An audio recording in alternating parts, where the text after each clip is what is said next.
pain has always been the bugaboo of birth. In fact, it's the bigger one that compared to issues or risks.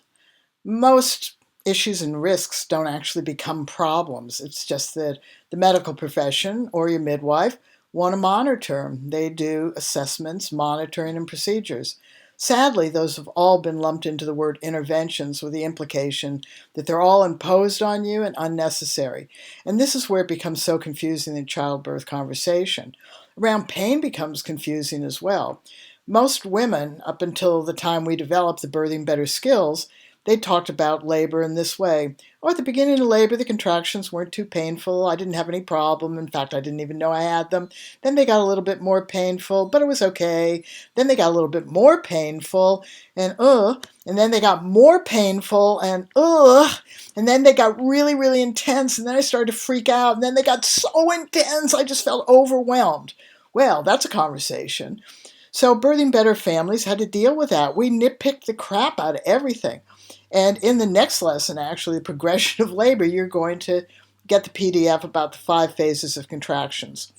And this is where it's really important, particularly for the birth coach. So we're speaking to you. Okay, every contraction has 5 phases. It starts, it goes up, and goes up means that the sensations become more intense. And then it peaks, and that means the sensations are at its most intense. Then it begins to go down, which means the sensations are lessening, and then it goes away, which means those sensations are usually not there anymore.